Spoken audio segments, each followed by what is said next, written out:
Hello student, welcome to exam X. मैं तनय कुमार आज start करने जा रहा हूँ क्लास 10th के मैथ का वीडियो। मेरा आज का टॉपिक है यूक्लिड डिवीजन लीमा।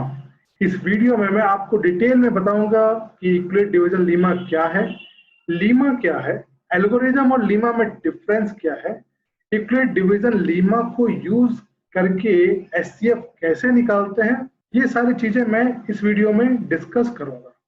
साथ में मैं ये बताना चाहूंगा कि जैसे जैसे लॉकडाउन खुल रहा है, ट्यूशन क्लासेस भी दुमका झारखंड में स्टार्ट हो रहे हैं। तो क्लास 9 और 10th के मैथ्स के लिए और 11th 12th के फिजिक्स के लिए आप अगर ट्यूशन लेना चाहते हैं तो मुझे इस नंबर पे व्हाट्सएप के थ्रू कनेक्ट कर सकते हैं। सोशल डिस्टेंसिंग को मेंटेन करने के लिए मैं मैक्स 8 स्टूडेंट ही अपने बैच में लेने वाला हूं और मैं अश्योरेंस आपको ये देना चाहूंगा कि आपका पूरा कोर्स फाइनल एग्जाम के पहले मैं खत्म करवा दूंगा। तो चलिए आज का वीडियो स्टार्ट करते हैं। सबसे पहले देखते हैं यूक्लिड डिवीजन लीमा होता क्या है। जो डेफिनेशन है हमारे बुक में उसके हिसाब से given positive integer A and B, दो पॉजिटिव इंटीजर हैं A and B, there exist unique integer Q and R, एक दो यूनिक इंटीजर वहां एग्जिस्ट करते हैं जो सेटिस्फाई करते हैं A equals to B Q plus R, जहां ये जो आर है वो हमारा ग्रेटर देन इक्वल्स टू 0 होगा या और बी से छोटा होगा। ये हमारा जो बी है उससे छोटा होगा। ये तो बुक की बात है, इसको समझा कैसे जाए।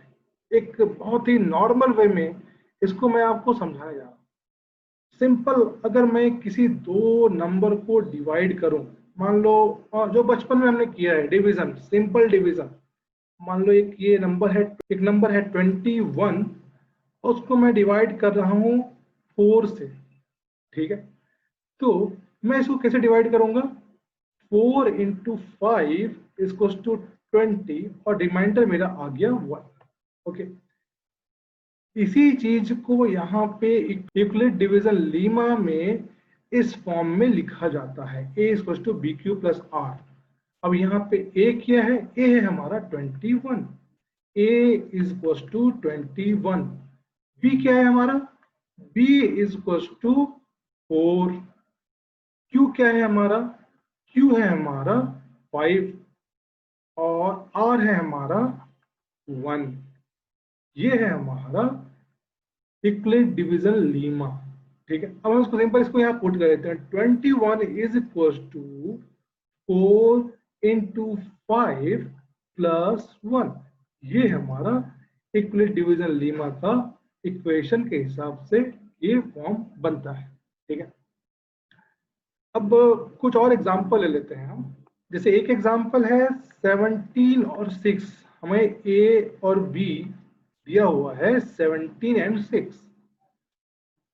तो हमको इसको सिंपल पहले डिवाइड करना है 17 को 6 से। तो 6 2 जा 12, हमारा 5 रिमाइंडर बच जाता है। तो हम लोग इसको लिख सकते हैं 17 is equal to 6 into 2 plus 5, जहां पे हमारा 17 ए है, 6 जो है वो बी है, 2 हमारा क्यू है और 5 हमारा रिमाइंडर है। अब देखते हैं यहाँ पे हमारा ये कंडीशन जो है R equal to greater than 0 less than B, ये सेटिस्फाई हो रहा है कि नहीं हो रहा है। अब आर हमारा है यहाँ पे 5, बी है हमारा यहाँ पे 6, तो ऑब्वियसली आर जो है वो हमारा लेस देन है बी, राइट, और ग्रेटर देन इक्वल टू है 0। ठीक है, या तो ये ग्रेटर देन होगा या इक्वल टू होगा, ये दोनों ही हो सकता है। अब हमारा यहाँ पे एक कंडीशन बनता है कि आर हमारा 0 हो सकता है क्या? हाँ, हो सकता है 0। हमारा क्यू 0 हो सकता है क्या? बिल्कुल हो सकता है 0। लेकिन ये ए बी जो हमारा गिवन है वही रहेगा। हमारा आर और क्यू वो 0 हो सकता है, लेकिन ए बी जो हमारा गिवन है वही रहेगा। मैं एक और एग्जांपल आपको बताता हूं, 5 और 12। यहाँ पे 5 हमारा A है और 12 हमारा B है। अब इसको हम इस फॉर्म में कैसे लिखेंगे, इक्वल डिवीजन लीमा के फॉर्म में कैसे लिखेंगे? सिंपल, 5 इज इक्वल टू होगा 12 इंटू 0, राइट? 12 into 0 plus 5। तो यहाँ पे हम देख सकते हैं कि हमारा Q क्या है, 0 है, R क्या है, वो है 5, और B है हमारा 12। तो हमारा ये कंडीशन R जो है, R हमारा 5 है, B हमारा 12 है, तो 5 इज लेस देन 12, ये हमारा कंडीशन सेटिस्फाई यहाँ पे भी होता है। तो इक्विलेट डिवीजन लीमा हमारा यहाँ पे पूरी तरीके से इस इक्वेशन के हिसाब से हम दो नंबर को लिख सकते हैं जो दो पॉजिटिव इंटीजर हैं, और ये जो यूनिक नंबर हमारे इसमें आते हैं, ये जो नंबर है Q एंड R, ये नंबर आपका इस दोनों के डिवीजन में दोबारा नहीं आता है, बार बार नहीं आता है, ये यूनिक ही होता है, और साथ में ये कंडीशन हमेशा की तरह हमारा सेटिस्फाई होता है। ठीक है, मैं एक और एग्जांपल लेके इसको समझाता हूँ। एक एग्जांपल है 20 और 4, यहाँ 20 मेरा A है और 4 मेरा B है। तो सिंपल इसको हम क्या लिख सकते हैं, 20 equals to 4 into 5 plus 0, remainder मेरा यहाँ पे R0 है, तो यहाँ पे होगा A equals to 20, B equals to 4, Q equals to 5 और R इक्वल्स टू 0। ये हमारा इक्विलेट डिवीजन लीमा के हिसाब से आता है, और हमारा ये कंडीशन जो है, कंडीशन हमारा क्या है, R should be less than B और ग्रेटर देन इक्वल्स टू 0। यहाँ पे R हमारा है 0, तो R इज इक्वल्स टू 0 हमारा यहाँ पे सेटिस्फाई हो रहा है इस इक्वेशन पे, और B हमारा चूंकि 4 है, ऑब्वियसली 0 इज लेस देन 4, तो हमारा दोनों तरफ से ये सेटिस्फाई हो रहा है। हम ये कह सकते हैं कि ये जो इक्विलेट डिवीजन लीमा है वो हमारा प्रूवन स्टेटमेंट है। ठीक है, एक ये प्रूवन स्टेटमेंट है। ओके, अब बात आती है कि लीमा क्या है।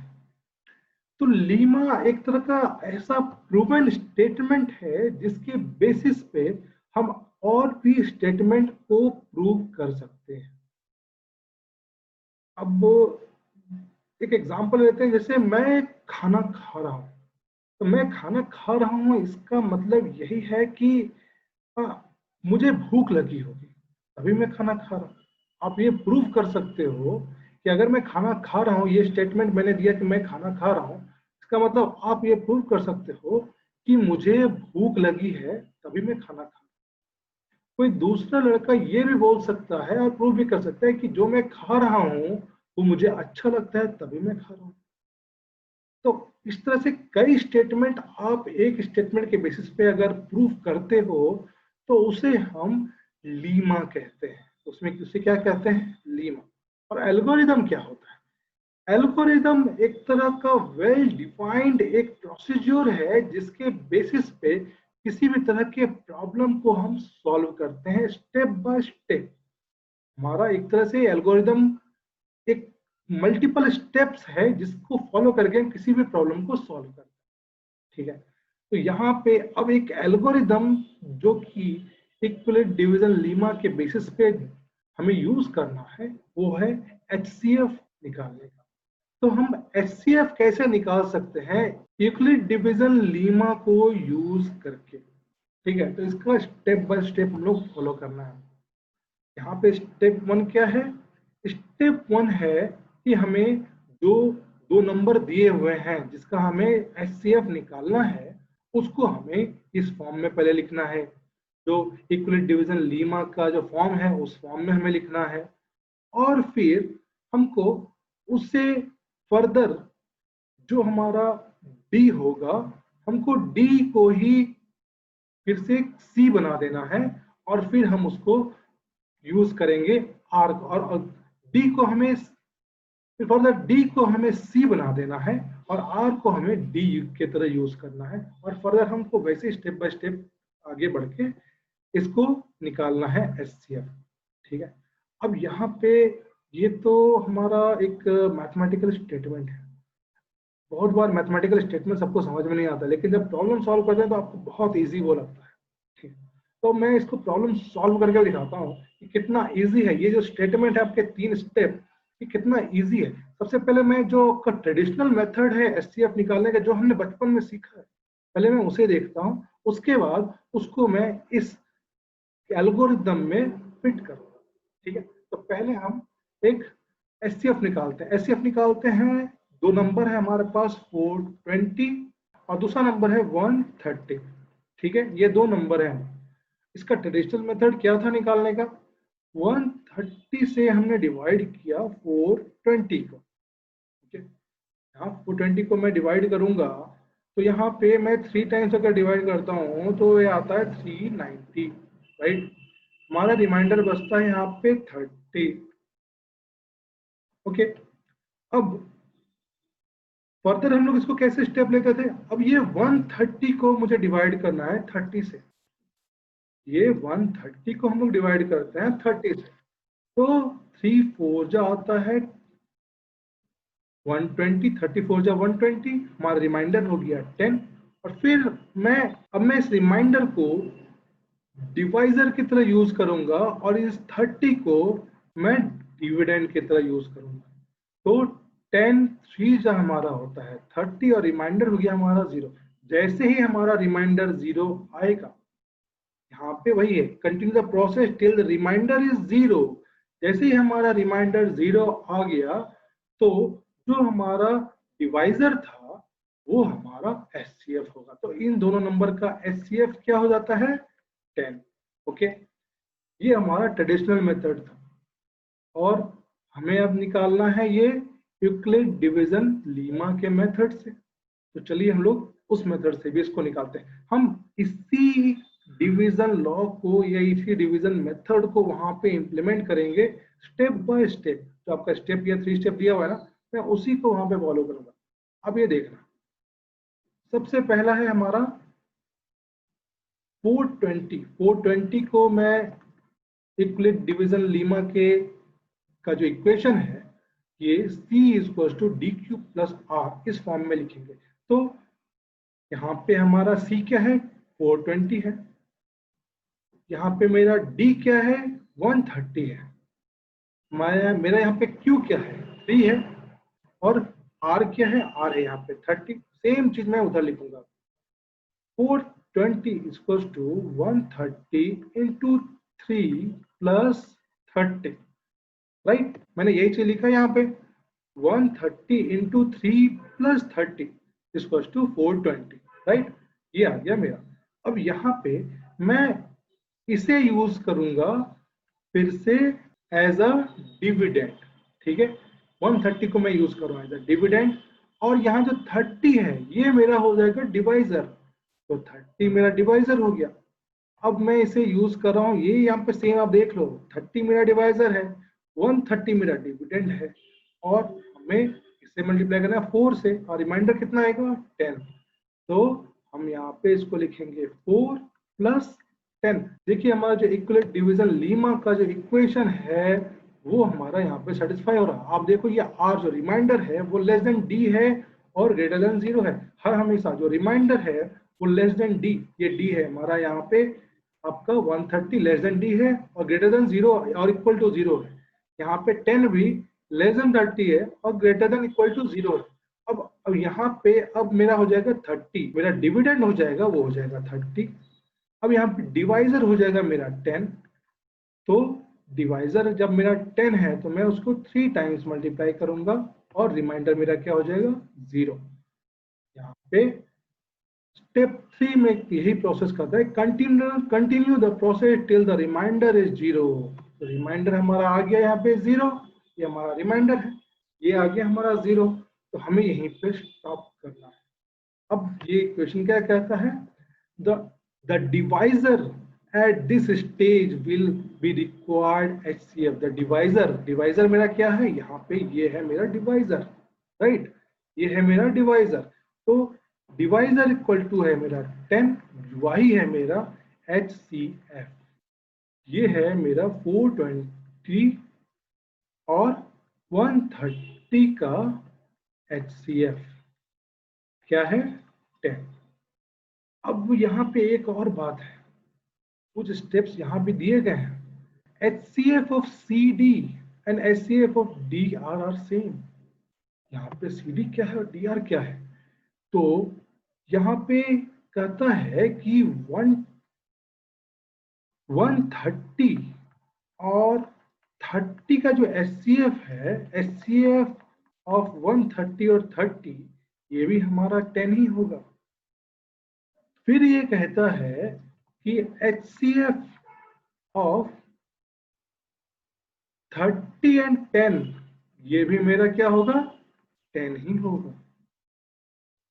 तो इस तरीके से हमारा जितना भी ए और बी है यहाँ पे, या फिर सी और डी आप कह लो यहाँ पे, वो उसका जो HCF, मेरा फाइनल HCF जो निकला है, सारे सी और डी का, सारे इक्वेशन में जितने भी इक्वेशन हमने लिखे हैं डिवीजन लीमा के बेसिस पे, सारे का जो HCF होगा वो सेम होगा, और वो इस इक्वेशन में 420 तो 130 के लिए वो 10 है। तो अगर हमारा HCF हमें निकालना होगा, HCF ऑफ 130 और 30, वो भी हमारा 10 ही होगा। HCF ऑफ 30 एंड 10, ये भी हमारा 10 ही होगा। मेरे ख्याल से ये टॉपिक आपको बिल्कुल अच्छी तरीके से समझ में आ गया होगा, लेकिन फिर भी अगर किसी भी तरह का कोई भी कंफ्यूजन हो तो मुझे कमेंट सेक्शन में आप क्वेश्चन पूछ सकते हैं। आप मुझे इस व्हाट्सएप नंबर पे भी कनेक्ट कर सकते हैं और क्वेश्चन पूछ सकते हैं। अगर ये वीडियो आपको अच्छा लगा हो तो इसे लाइक करें और इस चैनल को सब्सक्राइब करना बिल्कुल ना भूलें, और इस वीडियो को अपने दोस्तों के साथ जरूर शेयर करें। चलिए मिलते हैं आपसे नेक्स्ट वीडियो में, तब तक के लिए थैंक यू वेरी मच।